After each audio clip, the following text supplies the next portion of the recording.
Welcome to 9 Point Started With a Dream podcast. Our goal is to showcase the stories of athletes and the community that supports them by being authentic about their journey. Here's your host, Jacoby Gillum. Yo, welcome back to the podcast. I'm your host, as always, Jacoby Gillum. This episode is, I think, 102. So I think we're kind of moving along here. And this episode, we have Alli Cudworth, pro volleyball player. And her story is kind of about, how do you build your home away from home? A lot of the athletes we're interviewing right now are playing abroad overseas for, 6 to 9 months at a time of the year. And they're away from friends and family for the holidays and such things. And how do you kind of get over that homesickness, right? How do you overcome, missing your friends and family? So Alli's journey kind of shares how she's done that. She's now in year 4. So she kind of shares how she does that, how she helps other athletes do the same thing as well. So great journey here, great story. And as always, let's get to it. So Alli, the question that everyone that comes on is, when you're younger as an athlete, what was like your bigger dream goal you want to achieve? So a lot of the time when I was young, I never had like this dream of being a pro athlete. Volleyball for me was like, I love to play, I love to compete, that sort of thing. But it was always like throughout like middle school, high school, it was okay, go to college for volleyball. Like I never had like, oh, I want to play professionally, because in the US especially, like there's no good outlets for professional volleyball players. They're starting it up now where they're starting like the Athletes Unlimited League and the Love League that's starting with youth clubs and such. But I never thought like, oh yeah, I want to be a pro athlete and that'll be my job. I thought, okay, I'm going to get a scholarship. I'm going to go to college. I'm going to compete that way. Try and do the best I can. But yeah, it was kind of luck that I ended up becoming a pro. So at what age did you start playing volleyball? I had done a lot of like youth camps and such when I was really young, like 8, 9. Organized volleyball in middle school at like 7th grade. So I was like 12. Then I started club volleyball when I was 13. And I was like on the lowest possible team at that point, like the regional team where like it's all like the leftover girls that they're like, well, they have some potential. We could throw them together and see what happens. And then the next year I got moved up like the next level, the next year, the next level. And so I made it to like the national level team for like the last 3 years of my club volleyball. And then from there, I went to a D2 school. I had kind of similar situation where I had torn my meniscus my junior year of high school. And at that point, like I wasn't sure if I wanted to continue playing. And I had like a D1 scholarship, like a full ride, and they got rid of the coach and then they pulled the scholarship. And so, but overall, I think it was luck that I ended up at D2. I think it worked a lot better for me and what I needed from my experience. But yeah, it all started from like terrible volleyball in 7th grade. That's wild. So it was for you, it was just just a climb, getting so starting like back in that 7th grader, how did you start developing, I guess, the mindset or like the goal to wanting to start from that lower team to say I want to go to the highest team up? Yeah, so my whole life I've been very competitive. My dad raised me playing basketball. He was a collegiate basketball player. My mom was a collegiate swimmer. So my whole youth I was in sports, playing anything and everything. I played basketball up through 8th grade. I played softball through my freshman year of high school. And like volleyball just stuck with me. It's like a fast-paced game, it's really team-oriented, that sort of thing. And just like that competitive side of me was like, I want to be the next thing. Like I want to be on the next possible option. I want to surround myself around these good players and like compete against them and kind of prove like I'm capable of doing the same thing and competing the same way. I think my natural athleticism kind of helped me a lot with that, because I wasn't, and now I've learned from it, but I was not a hard worker. Like, I was not a good student of the game. My coaches would get mad at me for not trying hard enough. And I'm like, oh, when it comes to the game, like, I'll be fine. And then I realized, like, in college and like beyond, it doesn't really work that way. But yeah, just, I was competitive. Like, I wanted to win. And like, for me, winning was like getting to that next team, that next level. And like just proving to myself, like, yeah, I'm good enough to do this. So having two, parents that are both these athletes themselves, they kind of help you they kind of give you like some framework, I guess. Oh yeah, definitely. My dad is, he was always giving me like the leadership books and things like that to say, okay, like, this is what you need to follow. And okay, when you're in high school, you're like, yeah, okay, Dad, sure, whatever. Like, whatever you say. But like, looking back, like, those sort of things definitely helped shape me to who I am now, and understanding, like, okay, my parents have gone through this sort of thing. They've gone through the tough moments. They've gone through the coaching that's pushing you so hard that you feel like you want to give up. But like, still like, okay, I'm doing this for me and like for the team, and I'm going to get through it. But yeah, my parents definitely, I mean, they encouraged me to try a bit of everything, see what I like in sport. And I'm really thankful for that, like having the experience of other sports and not just, okay, pick one and be done.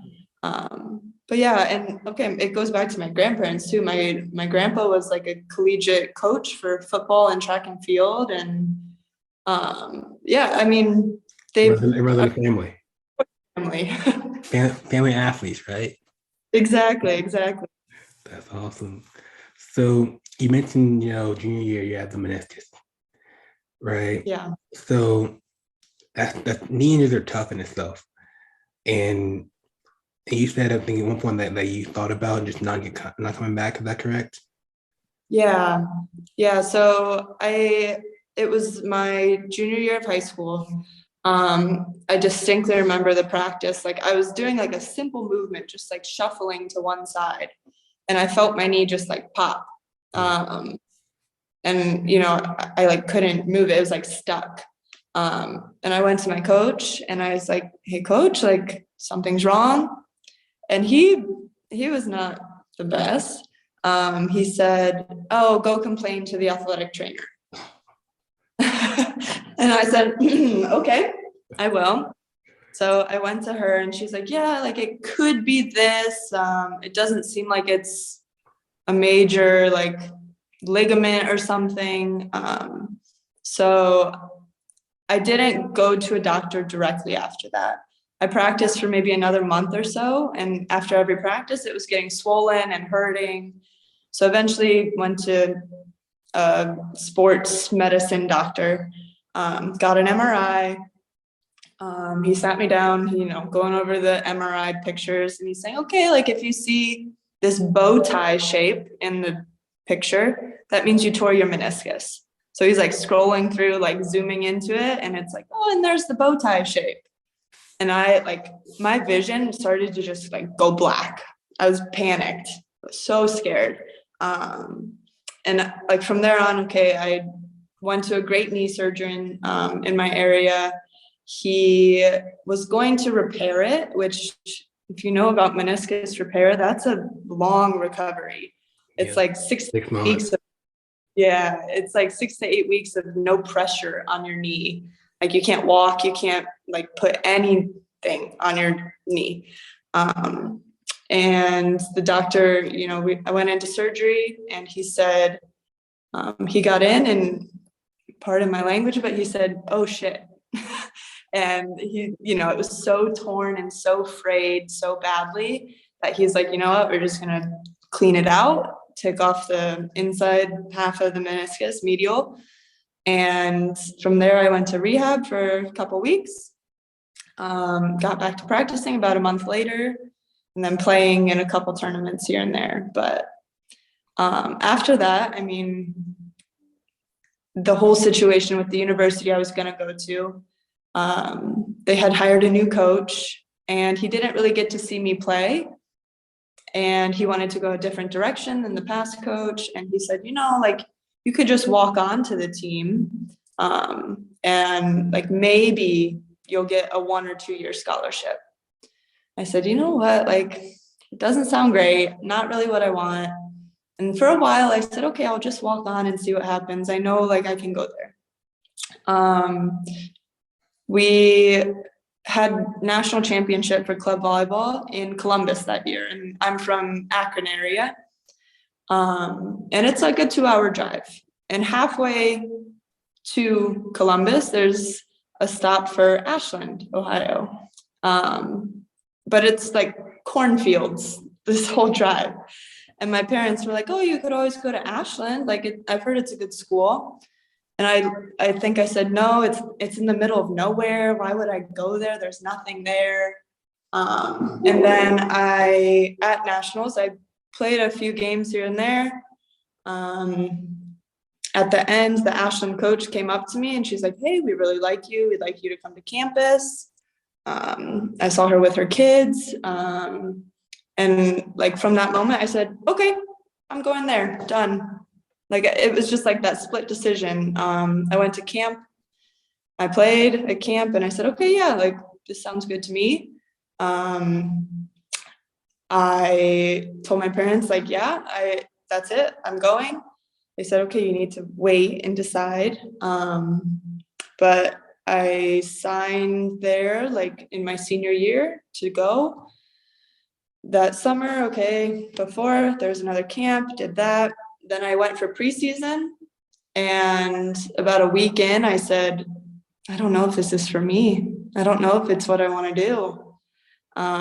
It was like, I wasn't used to hard work. I wasn't used to like actually practicing hard and working out hard all the time.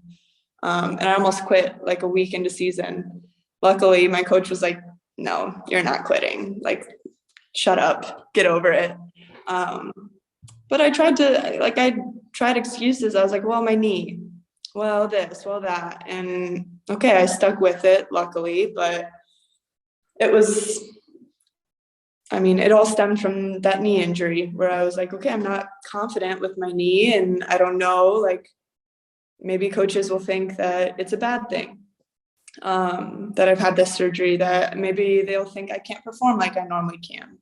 But I got lucky with the support I had around me, thank God. That's a wild journey right there. Yeah. Almost like a blessing a little bit, and though it kind of forced you to kind of figure out how to work hard a little bit. Exactly. I got very lucky. So going back on the working hard thing, right? And that freshman week, that first week of like thinking, oh crap, do I really want to go through this grind? And I think like a lot of athletes go through that in all sports, that after you go from high school being like the person going to college, and you're like, and now you're like starting over. If you're like, do I want to go to these 2-a-days, Exactly. Like, you start, you're at the top of the totem pole, then you get knocked back down to the bottom. And okay, the first, we had like a week and a half or something of preseason before we actually played any games.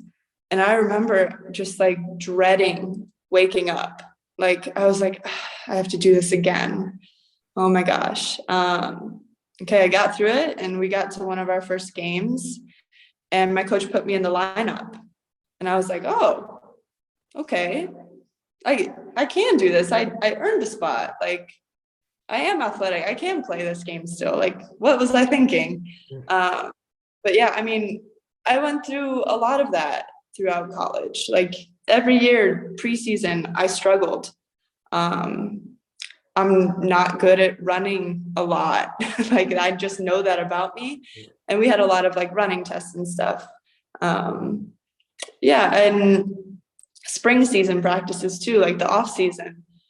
There were times that, I felt myself just like, so like my body felt heavy, and like my heart felt heavy too, because I was like, I don't know if I can do this right now. I think that goes into mental health things too, like anxiety, that sort of thing, where I was anxious about all of it because I wasn't used to working hard. I didn't have that background of you get up, you work, and then you see that pay off in your performance. So yeah, it was tough trying to change that mindset. And I don't think it really clicked for me until my senior year, where it was like, oh my gosh, this might be my last time playing. I need to work my butt off to earn this. Like, I want to do well this year. And it's a shame that I did that to myself, I guess, that I didn't push harder before. But now playing professionally, I know how to do it now. Like I figured it out where I'm like, okay, like the outside pressure isn't as much as it was in college because I'm responsible for it. It's a job. I am getting paid for it. I need to perform to get the pay. Where in college it was kind of like, well, okay, if we don't do well, I still have my scholarship. I'm still going to classes.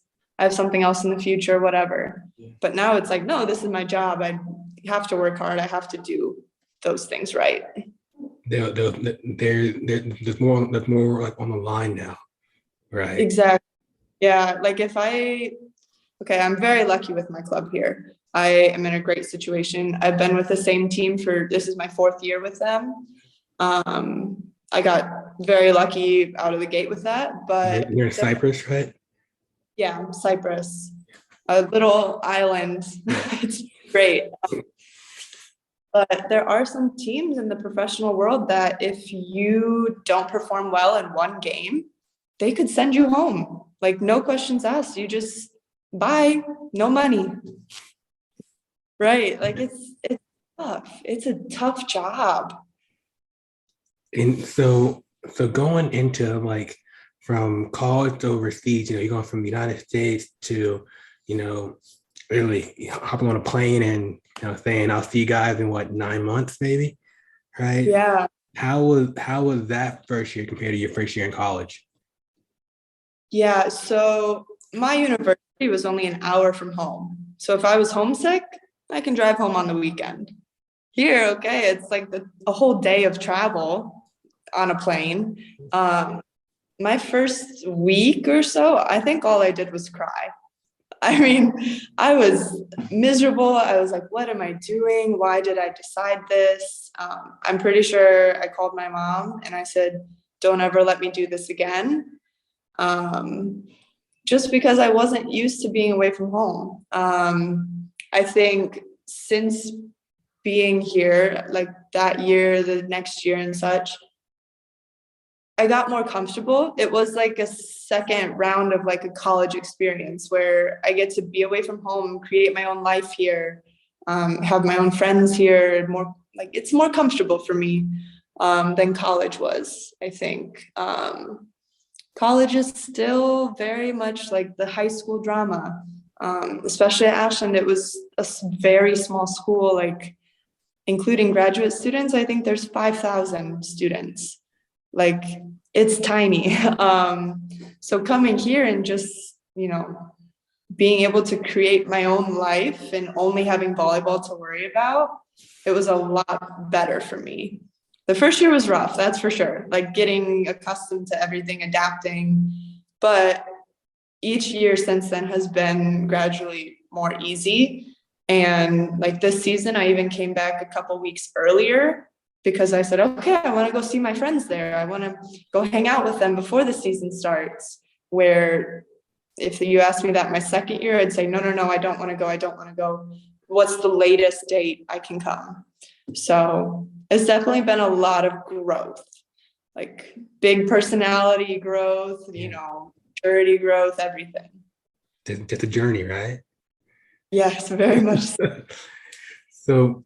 So what helped you, I guess, come to say you want to stay? Like that freshman, that first year, right? Like, how did you overcome the homesick and, just the thinking like, maybe I just want to go home and just go back to having a regular life? How did you have that framework to say, I'm going to stick through it? Yeah, so I guess I just got more comfortable with the idea that, okay, I'm literally getting paid to play a sport I love. Like, there is nothing better than that. Like, okay, yeah, in college you get paid, but it's your scholarship. You don't see that money. Like, here, I have my apartment, I have a car, I have food, I have my salary. Like, that's all provided for me. So what's not to love about that? Like, I'm getting paid for it each year, like increased pay and that sort of thing. But yeah, and just like the friendships I've created out of it. I have friends from all over the world, like, all over Europe and that sort of thing. And my first to second year was a difficult decision for sure. The second year too, I came and I was like, you know what? I'm not sure if I'm happy. I don't know if I like this. I'll stick with it for a few months. I ended up making a lot more friends that season. I was a lot closer with my teammates. Because you're all going, like, all of your teammates are going through the same thing. There's other professional athletes around the island too that are going through the same thing you're going through.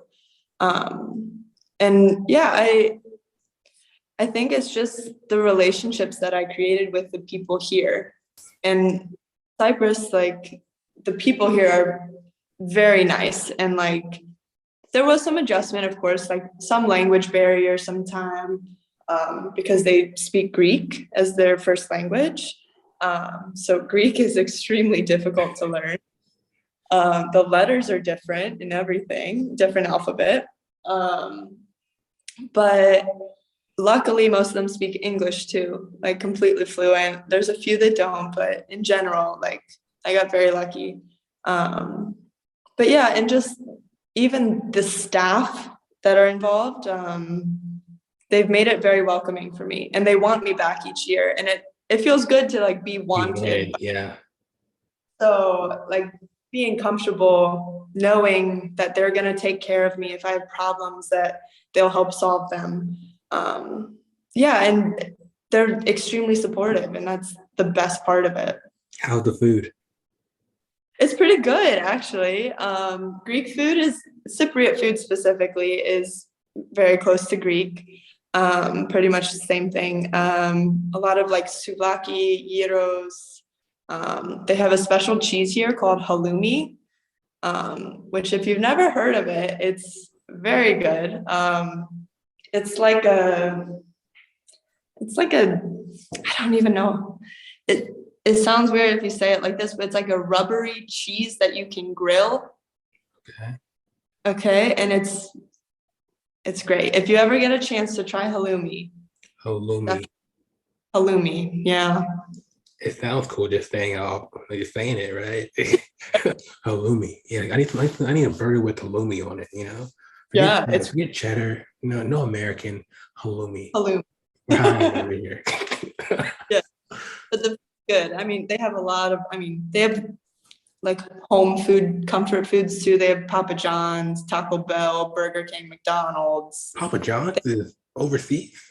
Yeah, Domino's, Pizza Hut. What? No. Yeah, TGI Fridays here too. No. Yeah. The chicken strips too? Yeah. Mm-hmm. They have a lot of options here, but I think it's also because this is a very tourist island, and a lot of British people come here and retire here. So there's a lot of British influence because it used to be a British colony. So yeah, it's very comfortable. I'm just the food. Papa John made it overseas. I thought he would just living the American dream, but Papa John's is international. Yeah, it's great. Oh man, must be nice, Papa John. Yeah. So you're now in what year are you in your career now? The year this four? Is my fourth, yeah. Your fourth year. So you had one team throughout this whole journey. Yeah. So you got really lucky then, because I've heard some other stories like of the other leagues and how that can be like hard getting paid or things like that. So you found a great spot. How did you land this team? So I had an agent that I was working with.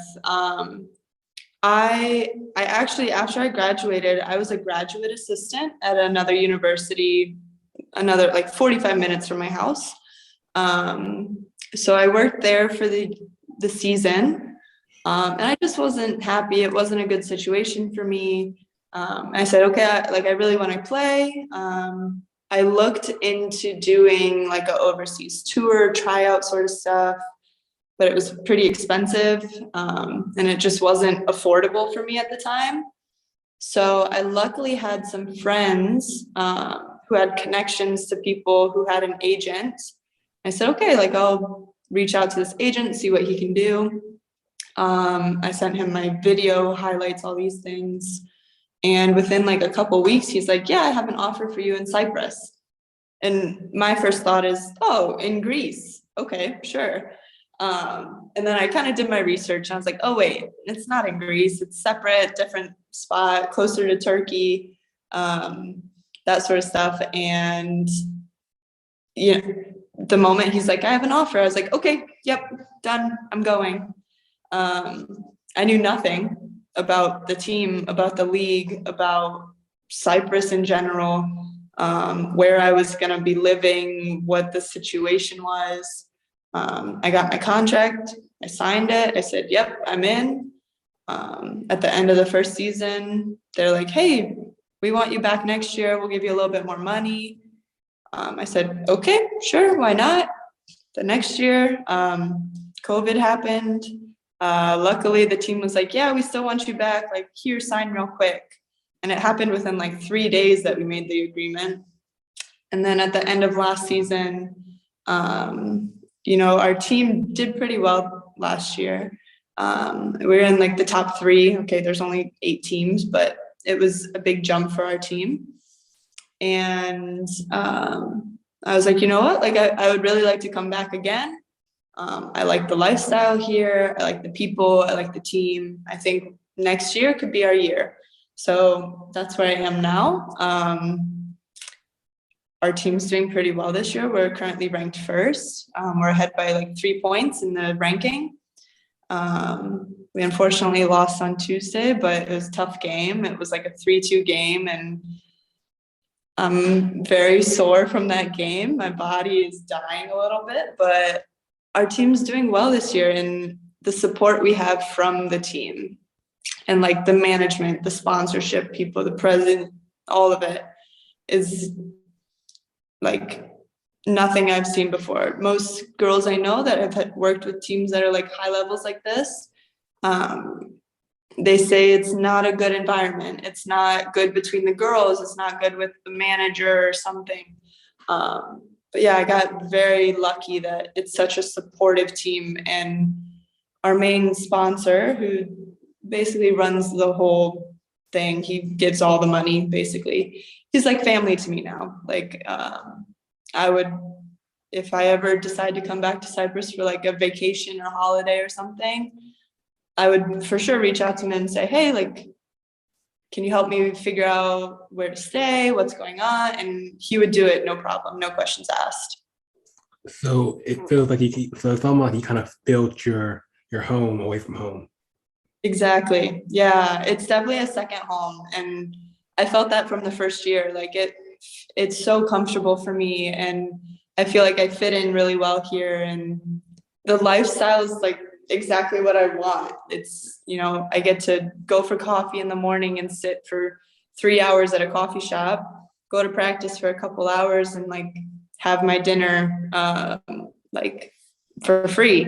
Like, what could be better than that? Like, it's a setup, and the people here, my mates are the best. They're family to me now. So say there's like, a girl who's a junior or senior in college looking to kind of make their, planning toward their year abroad, as a pro athlete. What advice would you give them on trying to, I guess, how to find or how to build that home away from home? Yeah. So the biggest thing is like reaching out to agencies that either they have players that you think you're similar to, or that work with the same level of players that you work with or that you are, and finding somebody that really wants to work for you. Not somebody that's just like in it for the money or just like, oh, like here, go here, deal with it. Somebody that's supportive and that sort of thing. And when you get to whatever team you get to, just dive in, like be a part of their culture, try to learn their language, go out with them for drinks, go out for coffee anytime you can. Just immerse yourself in that culture. I know a lot of people who have come overseas in other sports too, not just volleyball, who've come overseas and they still want to live their life like they're in America. They be, well, I'm American, I don't know. I don't speak that language. I only speak English. Like you should speak English and that sort of thing. And that's not how it works. Like if you make the effort to say, okay, I'm going to try and learn your language. I'm going to try and learn some things about you, about your culture, about the club history, that sort of stuff. They appreciate it and they see that you're trying. I've heard from local players who maybe don't speak so much English that they have some teammates who come and say, like, don't even, like, they stay in their room all day. They do their own thing. Maybe they play video games, whatever. And they don't even try to hang out with the team outside of practice. But to make it feel like home, you need to do that sort of thing. Because at home, you're not doing that. You're going out with your friends. You're, hanging out with people, even outside of your sport. I have so many friends here that don't play volleyball or play for different teams or play a different sport. You just have to like dive into it, like immerse yourself in that culture. The culture. Mm-hmm. That was good. That's good. That was solid. You practiced that? No, I didn't. That was killer, and I think it's true, it's like if you want to, then you got to immerse yourself to fit in, right? Not fit in, but just like be a part of the solution, the team. And I think that's probably why your team loves you so much, right? Because you came in and you said, all right, I want to grow with you guys, and I think that's probably like a leadership thing and, and just say, yo, she's one of us. Yeah, they definitely still give me a lot of crap for not speaking Greek yet. I've learned a lot, but they're still like, come on, you need to speak already. And I'm like, I'm really trying. It's really hard. Year 5, right? Year 5, yeah. Next year I'll get it. Here, you order a year long of Duolingo at the coffee shop, just be there. Your new homework. Yes.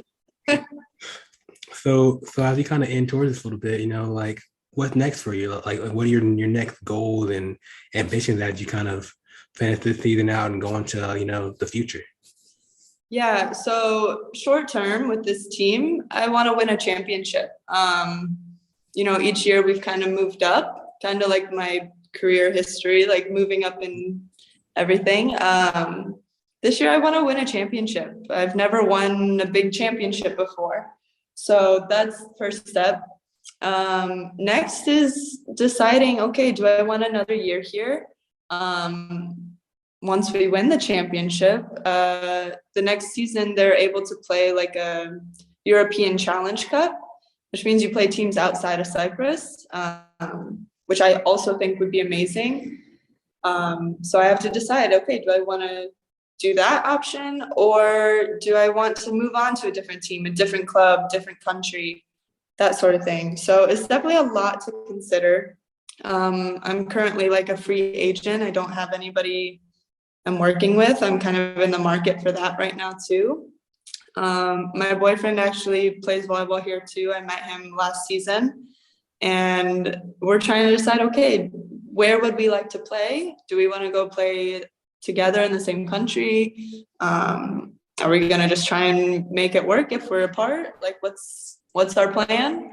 So it's a lot to consider. I'll definitely go home for the summer and find a summer job, work a bit, and then see what happens.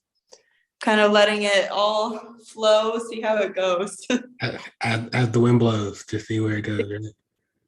Well, that Exactly. rhymed. That was good. That was good. You practice that? No. I'll make it a shirt, Yeah. So once you win the championship, whatever, can I get like an autographed jersey for like For sure. like frame it up and like, yo, I remember when she manifested this. Yes. She said it was gonna happen. Yeah, do that. All right. Dope. Alli, it's been great. Like maybe we can do like a touch base after the season maybe and kind of just see how things are going and really maybe like kind of put like a guide together about how to build your life out, abroad. I think you really have a good insight and you lived it. Thank you. I appreciate you for having me too. It's fun. So last question for you. So where are you at? Social media wise, website we can kind of mention right now? Yes, Instagram at Alli Cud. I have Facebook, Twitter, that sort of stuff. Yeah, I don't have much other social media, but Instagram's my main go-to. Awesome. So Alli, this has been amazing. Great talking with you, learning your story, And thank you, I appreciate it. And look forward to talking to you more. Yo, thanks for listening to this episode of the 9 Point Started With a Dream podcast. If you enjoyed this episode, please comment, share, leave a review. We would love to hear your thoughts. You can find more athlete-driven content at 9point.com. Till the next episode, you're only one opportunity away. Peace.